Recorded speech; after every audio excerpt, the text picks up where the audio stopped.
misericordia de nosotros y del mundo entero.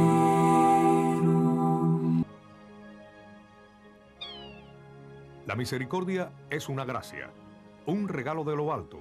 No tiene límites, no es forzada, sino que cae, y donde cae, sana y bendice, tanto al que da como al que recibe. La misericordia es un atributo de Dios mismo, y cuando se encuentra entre los hombres, la tierra luce más como si fuera el cielo.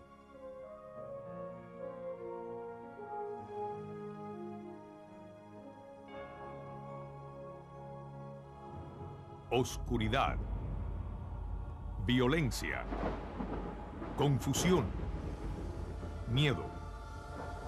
A través de los siglos, el hombre parece estar perdido en un mar de oscuridad, plagado por las consecuencias de su libre albedrío. Desde el principio de la creación, ha existido una lucha entre el bien y el mal. Una lucha en la cual el hombre se encuentra en el epicentro, combatiendo las tentaciones del mal y luchando por la bondad y el bien. El caminar del hombre a través de la vida ha dejado una senda llena de experiencias, una senda de logros y fracasos. Ha sido a veces un pesado y difícil camino de seguir. A pesar de esto, ha sido un caminar que nos puede beneficiar a todos siempre, si aprendemos de nuestros errores pasados y recordamos los pasos que hemos dado. Entonces, y solo entonces, podrá este camino guiarnos a un futuro mejor. ¿Qué nos revela la historia acerca de la incursión del hombre a través del tiempo? ¿Ha aprendido verdaderamente de su pasado o se está dirigiendo hacia su propia destrucción? Hola, me llamo Ambrosio Hernández. Por favor, acompáñenme y embarquémonos en un fascinante viaje con el fin de encontrar la respuesta a estas y muchas otras preguntas que nos intrigan. En este viaje aprenderemos de un profeta de esta era y de las increíbles promesas hechas a la humanidad a través de este mensajero. Escucharán testimonios asombrosos, presenciarán escenas extraordinarias y por último, serán retados a decidir por ustedes mismos qué tan importantes son estas revelaciones divinas para ustedes y para el mundo entero.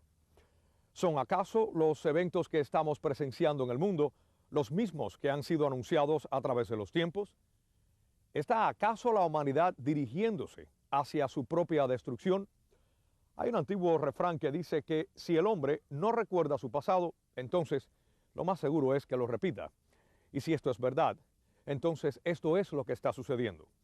Examinemos los sucesos de nuestro siglo y veamos lo que las señales de nuestros tiempos pueden estar revelándonos. Con la llegada del siglo XX, el mundo experimentó cambios sin precedente en su historia. Trajo grandes avances tecnológicos y presenció eventos antes jamás imaginados.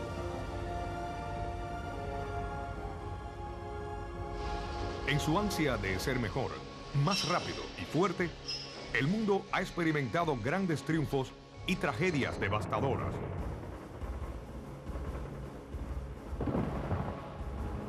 Sobrevivió las penas de la Primera Guerra Mundial y de la Revolución Bolchevique.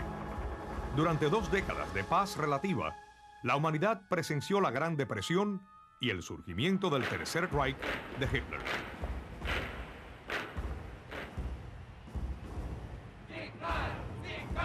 La Segunda Guerra Mundial comenzó con la invasión de Polonia por la Alemania nazi y la Rusia comunista.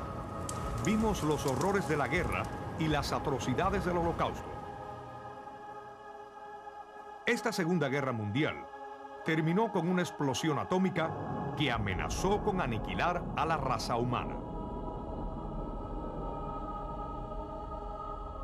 Siguieron una serie de guerras en cada rincón del mundo, causando destrucción, derramamiento de sangre y muerte. Las guerras en Corea, Vietnam, Irlanda, Israel, después en Líbano, Afganistán, el Medio Oriente, Centroamérica, África y Bosnia. Y hoy en día, estas divisiones y falta de paz entre las naciones continúan. Estas guerras producen odio, un odio que poco a poco crece, enfermando a la sociedad y manifestándose en terrorismo, asesinatos y rebelión. Aún en una era de gran comunicación e increíbles avances tecnológicos, el sufrimiento humano no ha disminuido. Al contrario, se ha hecho más visible. En este siglo, hemos presenciado el terrible abuso a los derechos humanos y el horror de la amenazante hambruna.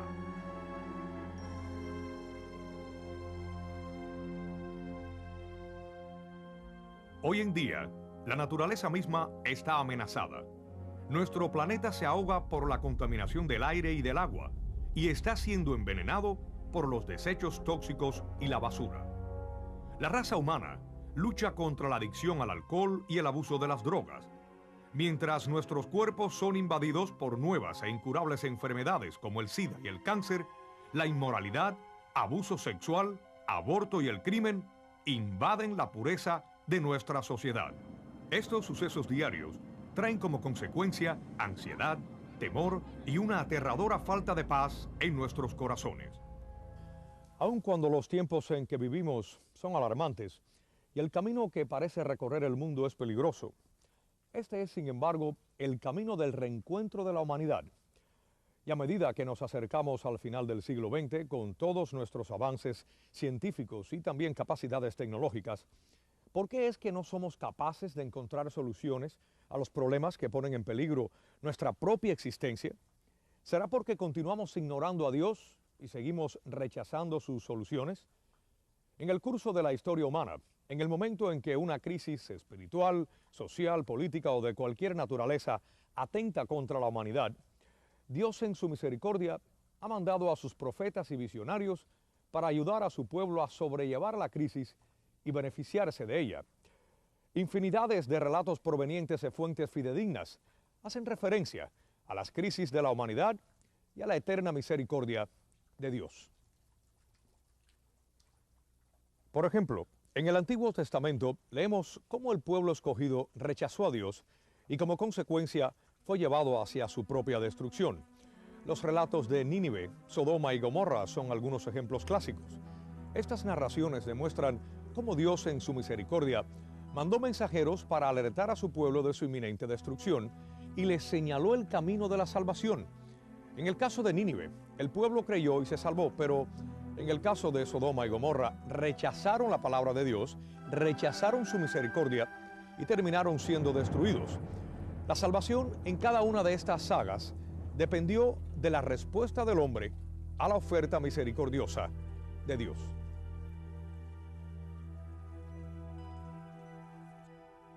La narración bíblica de Noé se asemeja a nuestros tiempos, en donde la inmoralidad y la decadencia social prevalecen. La Biblia nos dice que Dios vio gran maldad en su creación. Lleno de pesar, decidió destruir todas las cosas vivientes del mundo porque el hombre era malvado y vivía en el pecado. Aún en medio de esta corrupción, un hombre vivía en amistad con Dios. Era un hombre recto y virtuoso, que se llamaba Noé. La Biblia nos dice que de toda su creación, Dios solo encontró a Noé y a su familia que eran buenos y rectos. Por lo tanto, Dios le dijo: He decidido acabar con todos los mortales porque la tierra está llena de violencia por culpa de ellos. Por eso los voy a hacer desaparecer de la tierra. Por mi parte, voy a mandar el diluvio para acabar con todo ser que respira y vive bajo el cielo. Todo cuanto existe en la tierra morirá, pero contigo voy a firmar mi pacto. El Señor le dijo a Noé que construyera un arca gigante y trajera consigo a su familia y una pareja de cada criatura que poblaba la tierra. Con fe en el mandato de Dios, Noé y su familia empezaron la tarea, la cual les habría de llevar muchos años. Noé y su familia trabajaron por terminar el arca. Sus vecinos se reían y burlaban. Lo ridiculizaban a él y a tan grande arca, incapaces de comprender la enormidad de la advertencia y la urgencia de los ruegos de Noé para que se arrepintieran. A pesar de las constantes burlas, la construcción del arca continuó. Noé recordó el juramento de Dios. El Señor mandaría lluvias del cielo y borraría de la faz de la tierra todas las criaturas vivientes creadas por él.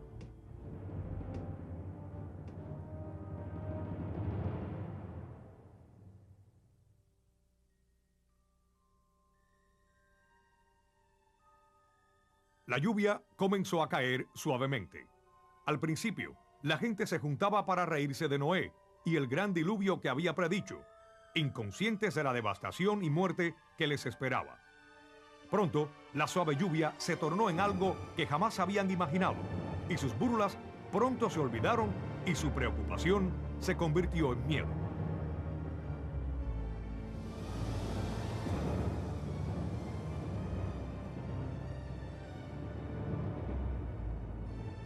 En esa oscura noche de hace 5000 años, la tierra se abrió y las aguas subterráneas brotaron con fuerza.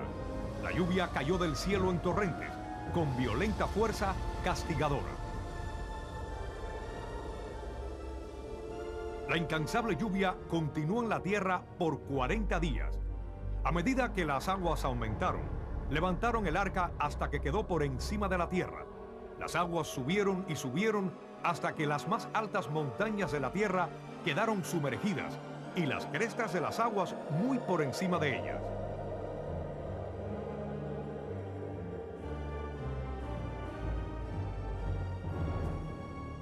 En el relato del Génesis acerca del diluvio, leemos que el arca estuvo en el mar por muchos meses esperando que la tormenta cesara y las aguas volvieran a su cauce. Por fin llegó a detenerse, como muchos creen hasta la fecha, en el monte Ararat, en Turquía. Noé fue un hombre justo y recto, cuya confianza en la palabra de Dios y la obediencia a sus mandamientos resultó no solo en la salvación de su familia, sino en la de todo el mundo. Trabajando por generaciones para construir un arca, Noé advirtió al pueblo de una inminente calamidad, la cual nadie en su tiempo podía imaginar. Si escucháramos un mensaje similar hoy día, ¿lo aceptáramos y responderíamos a él? ¿O reaccionaríamos de la misma manera de aquellos que escucharon el sombrío llamado de Noé? Parece que tal como en los tiempos de Noé, la raza humana una vez más se encuentra en un punto crucial de su historia. Muchos son testigos de que los tiempos nos están llamando, retándonos a examinar la manera en que vivimos. El presente es un momento trascendental para la humanidad. O regresamos a Dios y su misericordia, o nos dirigimos hacia el mal y nuestra ruina. La decisión depende totalmente de nosotros y no nos será impuesta. Sin embargo, deberemos decidir cuidadosamente, ya que el camino que escojamos tendrá graves consecuencias para el mundo entero. Escuchamos los mensajes y advertencias que Dios nos está mandando a través de sus profetas actuales. Estamos tan cegados en nuestros pecados y tan obstinados en nuestra arrogancia intelectual que hemos dejado de ver las advertencias urgentes que Dios le está dando a la humanidad. Hoy, en este siglo XX, en un esfuerzo por contrarrestar el rechazo a Dios y el culto a lo material y a los placeres, Dios ha mandado a la Santísima Virgen María al mundo para hacernos presente su continuo amor y misericordia. De acuerdo a un destacado erudito mariano, hay reportes de más de 300 apariciones en 232 países alrededor del mundo que se han dado en este siglo. Una de las apariciones más reconocidas en el siglo XX ocurrió en Fátima, Portugal. Fue en el año de 1917 y 3 niños dijeron haber tenido apariciones de la Santísima Virgen María. Aseguraban que ella vino con un mensaje urgente para el mundo. Pidió fervientemente que se orara, se hiciera penitencia y se convirtieran. Alertó sobre graves acontecimientos futuros que sucederían si el mundo no escuchaba con atención los mensajes de Dios. Si mis deseos son llevados a cabo, Rusia se convertirá y habrá paz. Si no, Rusia difundirá sus errores por todo el mundo, trayendo nuevas guerras y persecuciones a la Iglesia. Los buenos serán martirizados y el Santo Padre tendrá mucho que sufrir. Ciertas naciones quedarán aniquiladas, pero al final mi Inmaculado Corazón triunfará. Rusia será consagrada a mí por el Santo Padre y se convertirá, y el mundo disfrutará un período de paz.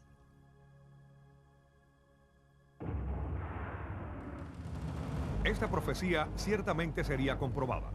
La consagración a Rusia al Inmaculado Corazón de Nuestra Señora nunca se llevó a cabo oficialmente, y durante los siguientes 70 años, el comunismo con su veneno insidioso siguió difundiéndose por el mundo, envenenando naciones y causando sufrimiento y persecuciones. No fue sino hasta marzo 25 de 1984 que el Santo Padre Juan Pablo II llevó a cabo el deseo de Nuestra Señora tal y como ella lo pidió. En un lapso de menos de 5 años y con gran sorpresa para el mundo entero, la cortina de hierro se vino abajo y una vez más, los profetas tuvieron la razón. Aunque las apariciones de Nuestra Señora evocan un llamado urgente de Dios, ella no es la única mensajera de nuestro Señor. Casi 2 décadas después de las apariciones en Fátima, cuando Adolfo Hitler comenzaba a escalar el poder, Jesús mismo vino a una joven campesina en Polonia con un mensaje poderoso de misericordia para el mundo. Su misión, proclamar al mundo entero la inconmensurable misericordia de Dios y preparar al mundo para su segunda venida. En el Antiguo Testamento mandé a mis profetas lanzando relámpagos y denunciando a mi pueblo. Hoy yo les estoy mandando mi misericordia a los hombres de todo el mundo. No deseo castigar a esta doliente humanidad, deseo sanarla, atrayéndola a mi corazón misericordioso. Yo hago el castigo cuando me fuerzan a hacerlo, pero mi mano se resiste a tomar la espada de la justicia. Antes del día del juicio, yo estoy enviando mi día de misericordia.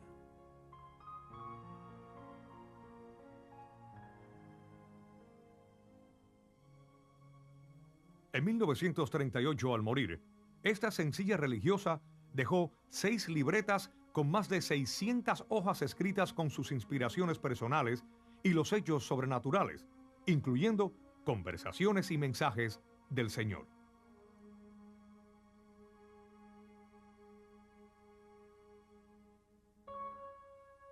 Elena Kowalska nació en el corazón de Polonia, en una región agrícola muy pobre, el 25 de agosto de 1905, y fue la tercera de 10 hijos. Aun cuando venía de una familia numerosa con poco dinero, Elena tuvo una instrucción espiritual muy sólida.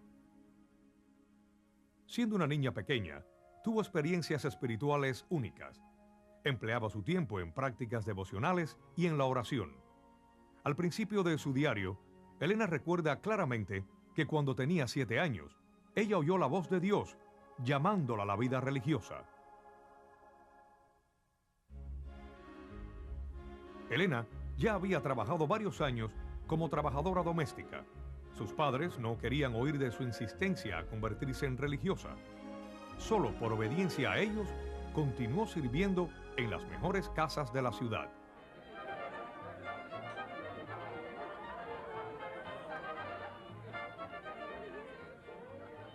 Elena hizo lo imposible por llevar una vida seglar e ignorar la llamada a la vida religiosa que sentía en su interior.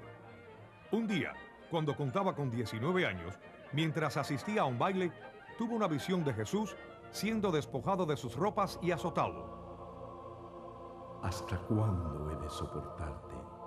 ¿Y cuánto más seguirás dejándome a un lado?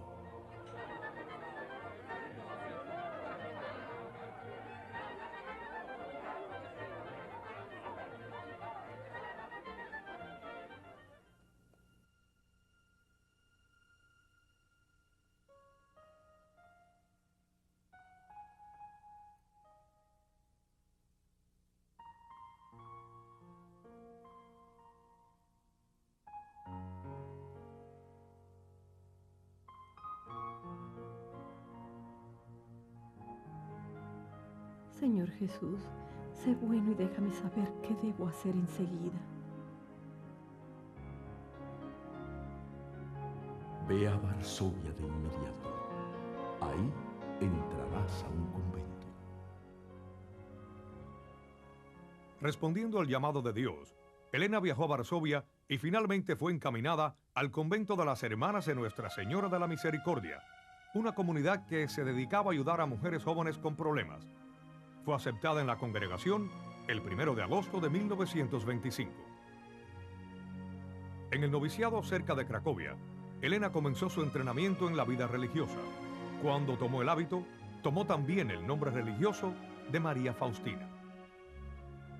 En el preciso momento en que fue investida con el hábito religioso, Dios le reveló claramente cuál sería su compromiso. En los años que siguieron, Faustina tuvo muchas experiencias místicas, las cuales permanecieron ocultas aún a las personas más cercanas a ella. En obediencia al Señor y a su director espiritual, llevaba notas de estas y de sus conversaciones en un cuaderno que se titulaba Divina Misericordia en mi alma.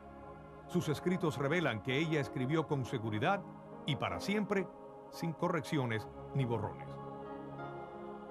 Debido a que ella no tuvo una educación formal, pues solo asistió a la escuela 2 inviernos cuando era niña, Faustina se dedicaba a las labores y trabajos comunes, como jardinera, cocinera y portera.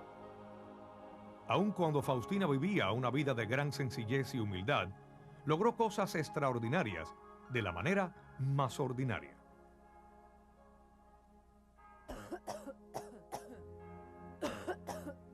Durante mucho tiempo, sus superioras y muchas de sus hermanas no advirtieron la tuberculosis crónica que padecía.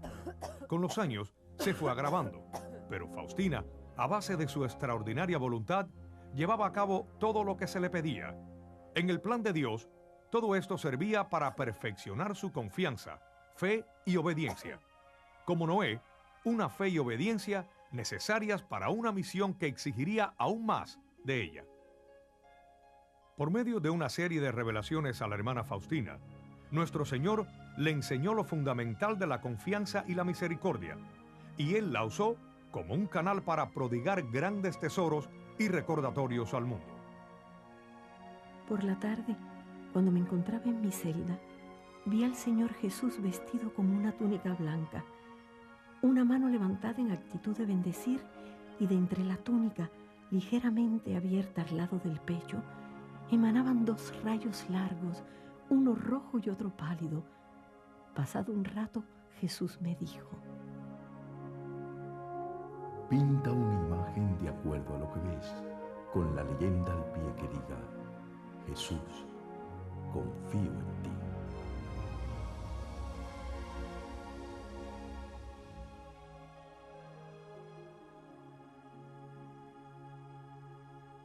El padre Serafín Micalenko, miembro de la Congregación de Marianos de la Inmaculada Concepción de la Santísima Virgen María en Stockbridge, Massachusetts, es reconocido como una autoridad en la vida de Faustina y los mensajes dados a ella por nuestro Señor.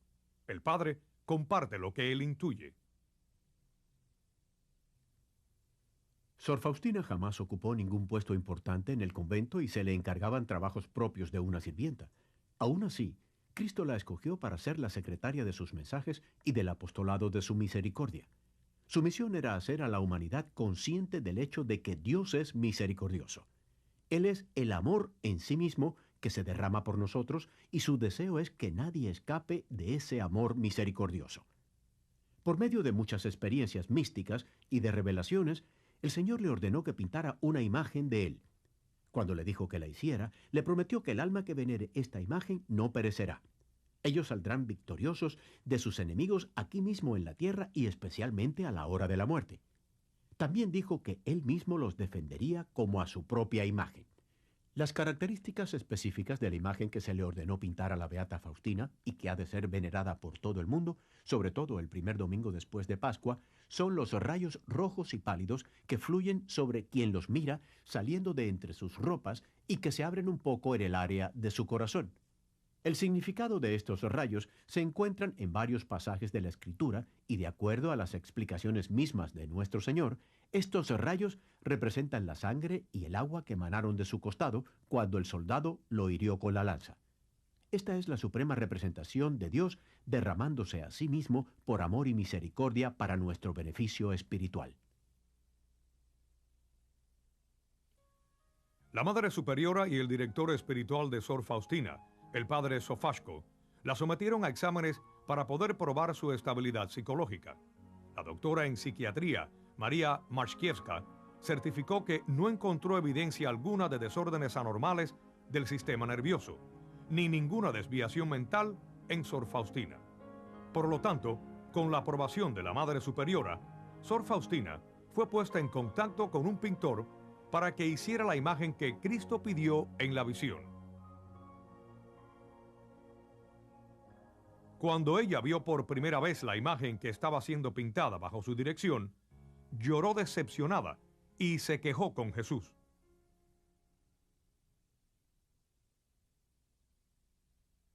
Querido Jesús, ¿quién será capaz de pintarte tan hermoso como tú eres? La grandeza de esta imagen no está en la belleza ni en el color del pincel, sino en mi gracia. Por medio de esta imagen yo daré todo tipo de gracias a todas las almas. Deberá ser un recordatorio de lo que pide mi misericordia. Yo le ofrezco al pueblo un conducto por medio del cual pueden seguir viniendo a buscar gracias a la fuente de la misericordia. Ese conducto es esta imagen que dice: Jesús, confío en ti. Esta imagen sigue siendo venerada hasta nuestros días, y no es sorprendente que los artistas de todo el mundo la sigan tratando de pintar. Aquí aparecen algunos de los muchos intentos que se han hecho. La que ha sido distribuida más profusamente que las otras es la que fue pintada por el artista polaco Ila. Es la que se encuentra en el convento donde Sor Faustina vivió en la Ginichi y donde se conservan sus restos.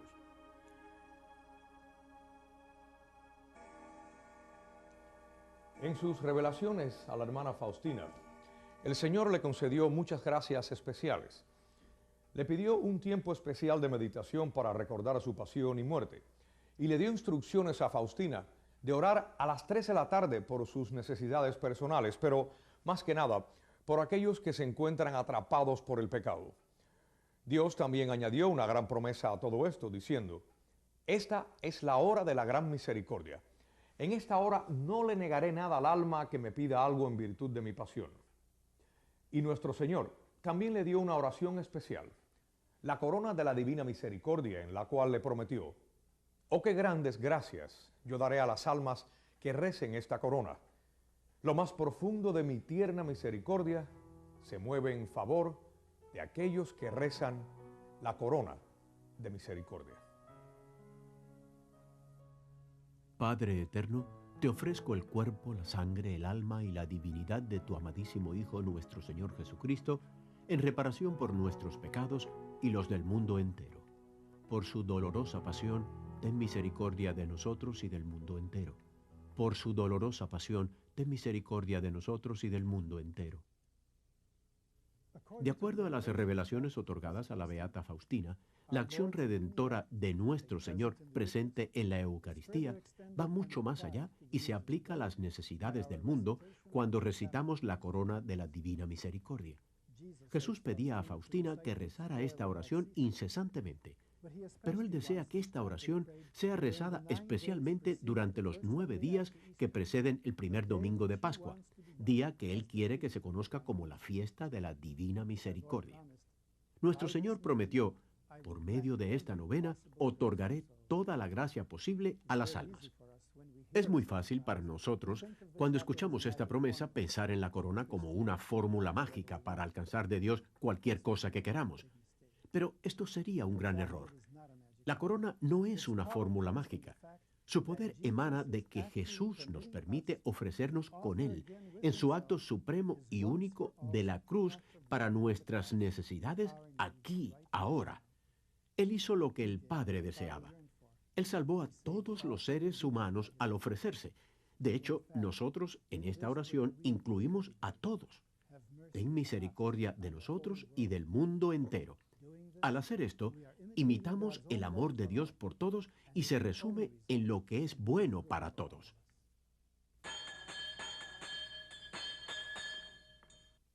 Nuestro Señor repetidamente le dijo a la hermana Faustina de la urgente necesidad de practicar actos de misericordia. Ella los practicaba constantemente a diario, y pronto se corrió la voz entre los pobres de que si querían ser tratados con dignidad y bondad, había que ir a la hermana Faustina.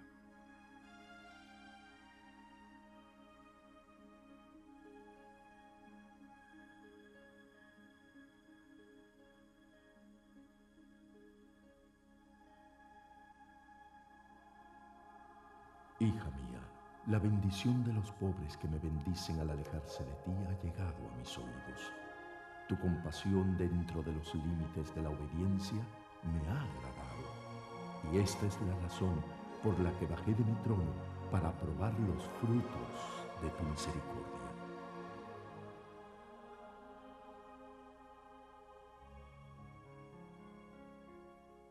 En el corazón de Galveston, Texas, existe un lugar único, donde aquellos necesitados serán tratados con ternura y dignidad. El lugar se llama Our Daily Bread, el pan nuestro de cada día. Fundado en 1986, ha ayudado a más de 30,000 personas. Lo que hace a esta organización tan excepcional es que no es solo un techo o comedor, sino que provee alimentos, ropa y asilo a los desheredados, así como programas de asistencia y educación que abarcan multitud de problemas. También ofrece dirección a los que buscan crecimiento espiritual, pero debido a que Our Daily Bread ofrece oración y espiritualidad, no pueden recibir ayuda federal. Por lo tanto, ellos solo confían en la providencia para sufragar sus necesidades. Hasta hoy, esta manera de operar ha resultado satisfactoria. Our Daily Bread no solo recibe donativos, sino ayuda de toda la comunidad de Galveston, y todo esto es posible en parte por la visión de este hombre. Ted Henley, padre de 5, diseñador arquitectónico con una carrera floreciente y un futuro promisorio. La vida de Ted cambió cuando fue introducida a la devoción de la Divina Misericordia, y luego de una serie de sucesos increíbles, se encontró viviendo su sueño: trabajar tiempo completo al cuidado de los necesitados. Le estoy muy agradecido a Dios por la oportunidad que me ha dado por medio de la devoción a la Divina Misericordia. Es un verdadero privilegio sentir su misericordia y tener la oportunidad de ser misericordioso.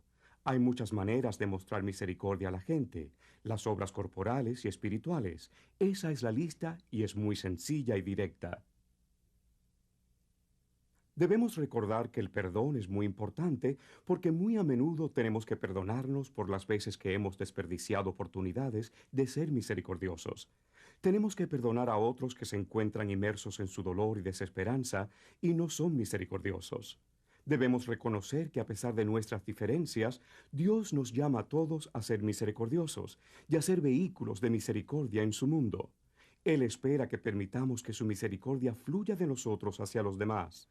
Nuestro Señor le dijo a Faustina: exijo de ti actos de misericordia que broten de tu amor por mí.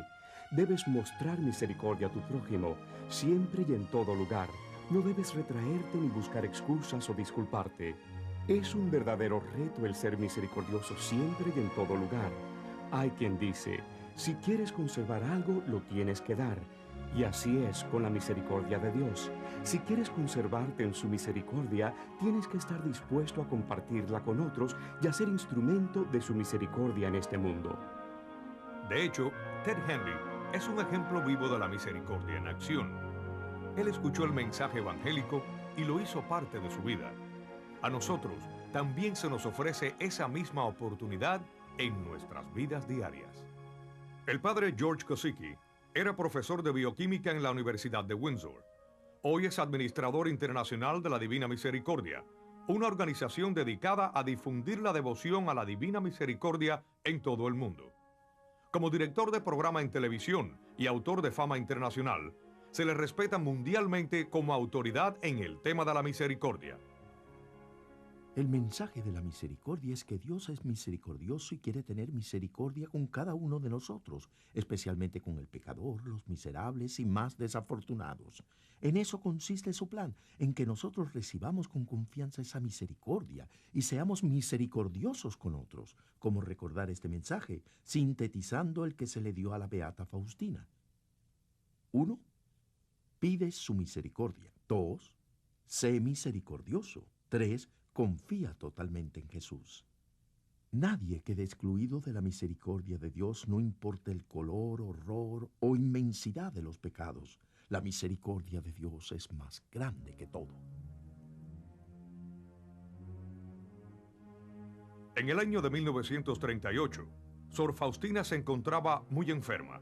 La tuberculosis la había invadido.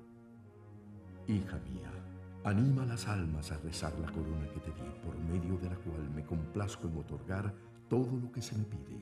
Cuando los pecadores empedernidos la digan, yo llenaré sus almas de paz. Ayúdame a salvar almas. Irás a un pecador moribundo y continuarás rezando la corona. De esta manera obtendrás para él la confianza en mi misericordia, puesto que se encuentra desesperado. Me encontré en una cabaña ajena en la cual un hombre moría en medio de gran tormento. Alrededor de su cama estaban los familiares. Ellos lloraban.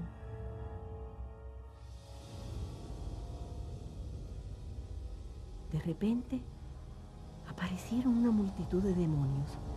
Empecé a orar y los espíritus de las tinieblas subieron, haciéndome muecas y amenazándome. Entonces el alma del hombre se calmó y se llenó de confianza. Él descansó en el Señor. A la hora de la muerte yo defiendo a cualquiera que rece esta corona y a cualquiera que se encuentre agonizante y por quien esta corona está siendo ofrecida. La hora de su muerte será una muerte feliz.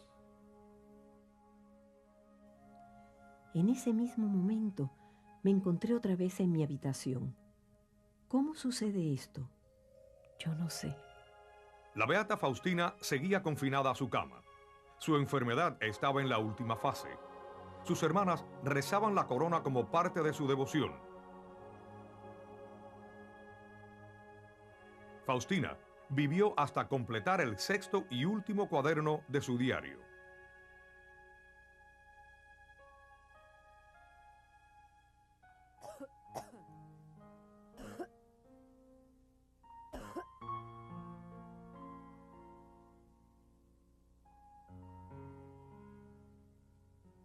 Estoy segura que mi misión no terminará con mi muerte, sino que empezará. Oh, almas que dudan, correré el velo del cielo para convencerlas de la bondad de Dios y para que no hieran con su desconfianza el dulcísimo corazón de Jesús. Dios es amor y misericordia. El 5 de octubre de 1938, Sor Faustina murió de tuberculosis a la edad de 33 años.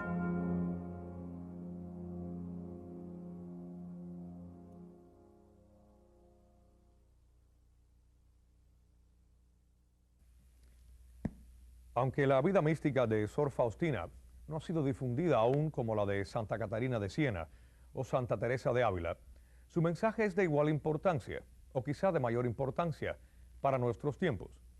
Ella nos dejó su diario espiritual, que se encuentra entre los más sobresalientes trabajos de literatura mística.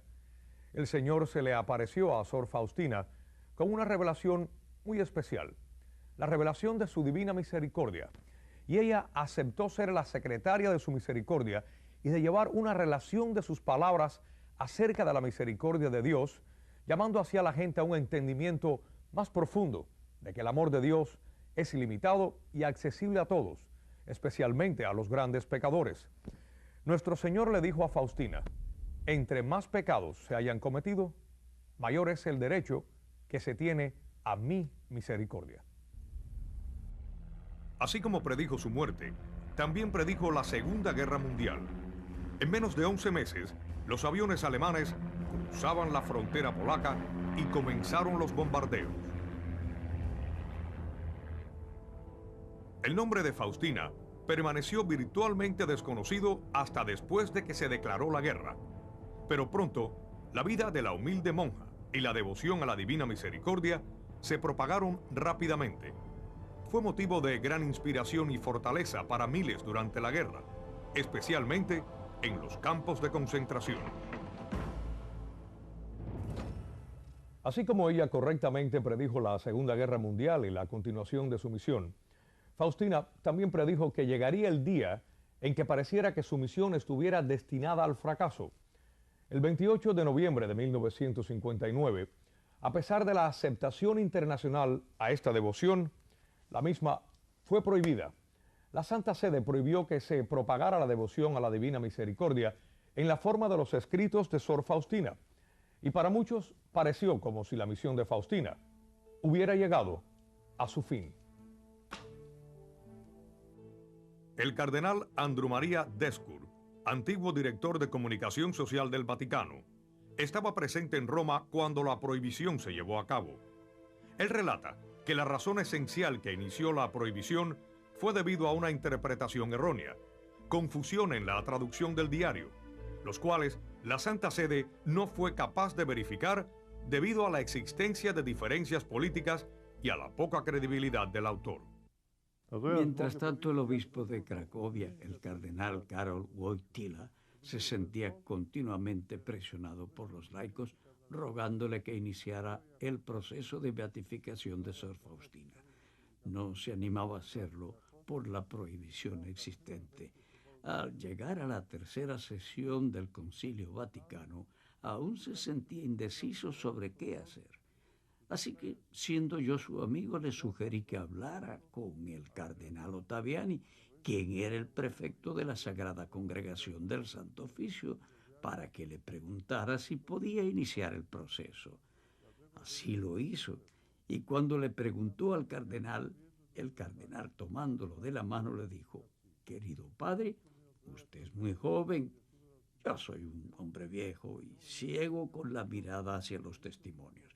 Así que si usted todavía no ha empezado, hágalo antes de que se mueran todos los testigos». En 1978, después de 10 años de intensas investigaciones por parte del arzobispo de Cracovia, cardenal Karol Wojtyła, las profecías de Faustina fueron aprobadas como verdaderas. Su esfuerzo triunfó al levantarse la prohibición y pronto el mensaje de la Divina Misericordia comenzó a difundirse con mayor vigor que antes.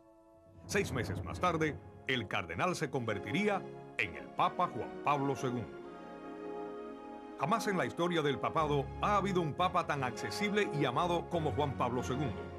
Su vida y dedicación le han ganado un lugar muy especial en el corazón del mundo. La historia se está haciendo mientras que él ha surgido como el hombre más visto de todos los tiempos y en la vida de la Iglesia, el papa que más ha viajado.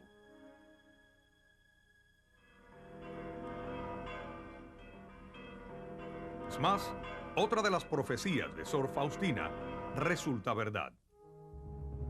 De pronto, la presencia de Dios me envolvió y me vi a mí misma en Roma. La capilla estaba adornada como para fiesta y en ese día se le permitía la entrada a cualquiera. El Santo Padre y la jerarquía celebraban esta fiesta. Todos participaban en la celebración con gran regocijo. Entonces miré a la gran multitud adorando a la Divina Misericordia. El 18 de abril de 1993, solo 15 años desde que fuera levantada la prohibición a la devoción de la Divina Misericordia, Sor María Faustina fue oficialmente reconocida y beatificada. Cientos de miles estuvieron presentes en su beatificación, donde el Papa Juan Pablo II alabó su vida e hizo hincapié sobre la gran importancia de su misión y la gran urgencia del mensaje para nuestros tiempos. Yo te saludo, hermana Faustina. Desde hoy la Iglesia te llama bendita. Oh, Faustina, qué extraordinaria es tu vida. Precisamente tú fuiste escogida por Cristo para recordar a todos de este gran misterio de la Divina Misericordia. Es maravilloso de veras cómo su devoción a Jesús misericordioso se está extendiendo en nuestro mundo contemporáneo y ganando tantos corazones. Esto es, sin duda, un signo de los tiempos, un signo de nuestro siglo XX.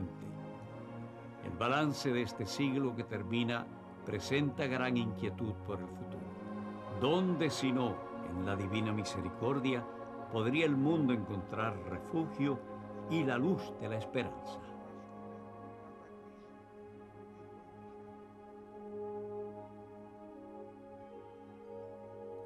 La vida del cardenal Karol Wojtyla y su función como papa reflejan brillantemente su llamado y su devoción a la Divina Misericordia.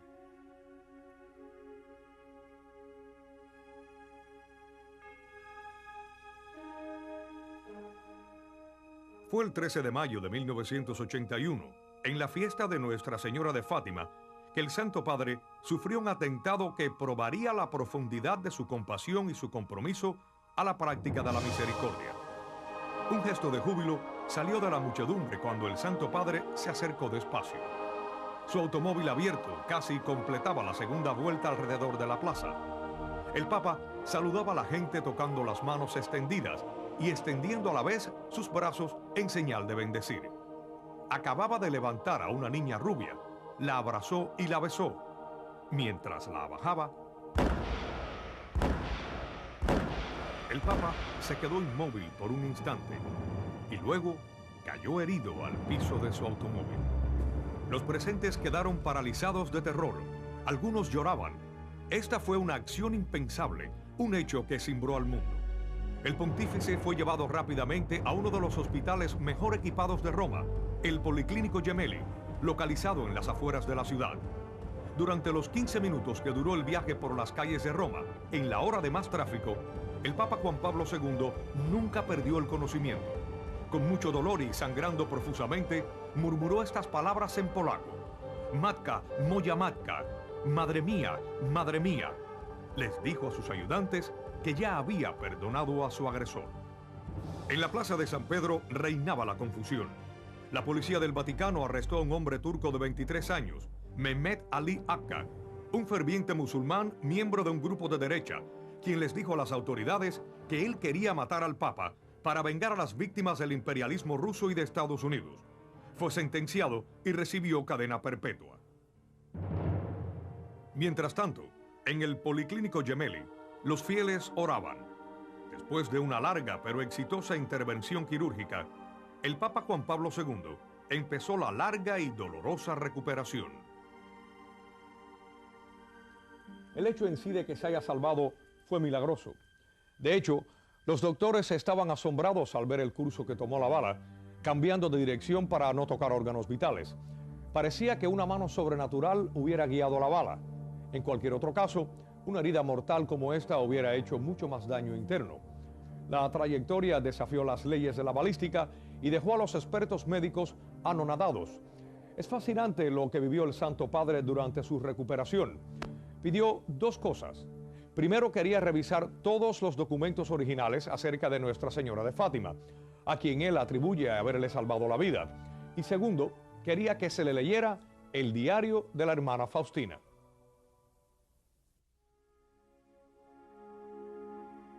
Poco después de que fuera dado de alta del hospital, el Papa Juan Pablo II viajó a la prisión que albergaba a su presunto asesino. Allí, en el aislamiento de la celda, él le transmitió perdón y misericordia a la persona que lo había atacado tan brutalmente, al hombre cuyo odio le causó al Santo Padre meses de dolor intenso y de sufrimiento. Aunque lo que hablaron no se publicó y la conversación entre esos dos hombres es un secreto, este acto de perdón sin palabras lanzó un eco a todos los rincones del mundo, que tan necesitado está de misericordia.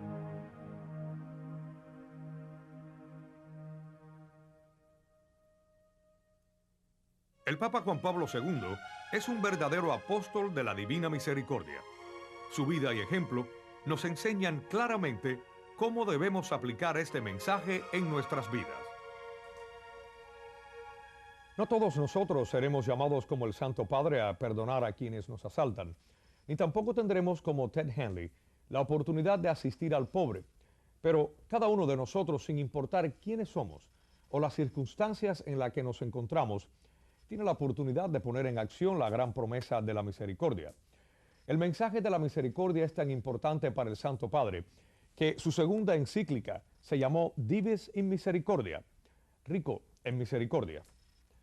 Esta encíclica y las revelaciones contenidas en los diarios de la hermana Faustina reflejan el mismo mensaje. El problema fundamental en el mundo hoy día es la falta de paz. Falta de paz no quiere decir guerra, sino la falta de tranquilidad física, psíquica, espiritual y emocional que proviene del pecado. La única solución a este problema es volverse con confianza a la misericordia divina. De hecho, Jesús dijo a la hermana Faustina: el mundo no tendrá paz hasta que confíe en mi misericordia. Muchas veces nuestro Señor le dijo a la bendita Faustina que el mensaje de la divina misericordia es para preparar su gloriosa venida. Su venida es una verdad de nuestra fe. Lo profesamos en el credo, así lo pedimos en el Padre Nuestro. Él le dijo a Faustina que su misericordia es la última esperanza de nuestra salvación. Él nos hace un llamado para que respondamos ahora. No importan nuestros pecados. Él nos llama para que volvamos a Él en la confianza de que aún es tiempo para obtener misericordia. Aparte de las múltiples apariciones de Jesús, la hermana Faustina se vio favorecida también con las visitas de la Santísima Virgen. El 25 de marzo de 1936, en la fiesta de la Anunciación, Nuestra Señora apareció como una madre tierna, haciendo hincapié en la misión de Faustina y señalando la gran seriedad del mensaje de su Hijo, donde nos advierte de los días tan importantes que han de venir. Yo le di al mundo el Salvador, y en cuanto a ti, tú tienes que hablar al mundo de su gran misericordia y prepararlo para su segunda venida, donde vendrá no como Salvador misericordioso, sino como justo juez. Oh, qué terrible es ese día. Los ángeles tiemblan ante él. Háblales a las almas de su gran misericordia, mientras aún es tiempo de conceder la gracia.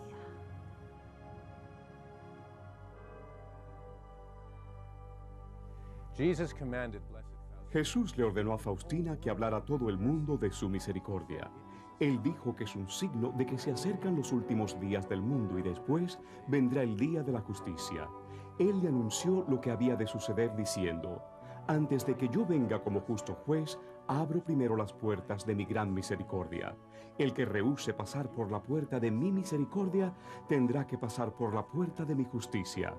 Yo estoy prolongando el tiempo de mi misericordia por el bien de los pecadores, pero ay de ellos si no reconocen el tiempo de mi visitación.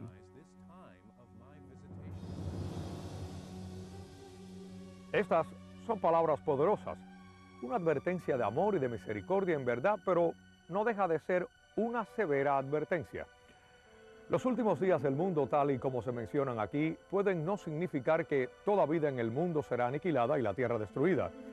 Pero hay indicaciones bien definidas de varias predicciones de que quizá habrá cambios tremendos que se den en nuestro actual modo de vida. Dios indica que la segunda venida de Cristo está pronta a suceder, pero sabemos por las Escrituras y también por otros medios que habrá ciertas señales de advertencia que lo precederán y nos lo dejarán saber para así estar bien preparados. ¿Qué indican esos medios sobre cuáles serán las señales? Es muy posible que ya se estén dando, pero que nosotros no seamos capaces de reconocerlas como tales. Hemos oído decir a muchos supuestos místicos y videntes que vivimos tiempos especiales y que hay algunos acontecimientos a punto de suceder. No puedo hacerme responsable de su autenticidad, pero como periodista solo tengo que mirar a mi alrededor para ver los signos de los tiempos, como se nos pide discernir en Mateo. Los signos están en todas partes, especialmente en el incremento de la maldad en nuestra sociedad, sea esta en forma de abusos en los ritos satánicos, satanismo, paganismo, infiltración de la nueva era, aún dentro de la iglesia, o ya sea en la comunidad sin restricciones, en la forma de homosexualidad radical. Y, por supuesto, el mayor mal que enfrentamos hoy es el aborto. Nuestras instituciones gubernamentales, nuestro sistema jurídico permiten que se perpetúe este mal dentro de la sociedad con un incremento del crimen, como esta ola de crímenes y violencia que vemos desde Los Ángeles hasta Nueva York y en varias partes del mundo, incluyendo Rusia. Yo pienso que son indicadores de un tiempo especial, de una lucha especial. Dios en su misericordia nos está advirtiendo y no solo nos deja ver qué sucede cuando nos abandona a nuestras fuerzas, sino también por medio de sucesos naturales. El huracán Andrés en Florida, con un costo en pérdidas de millones de dólares, seguido por tormentas de gran fuerza en Hawái, Francia e Inglaterra. Las inundaciones nunca vistas a lo largo del río Mississippi. Un meteorólogo dijo en un periódico de tiraje nacional que las inundaciones eran de proporciones bíblicas.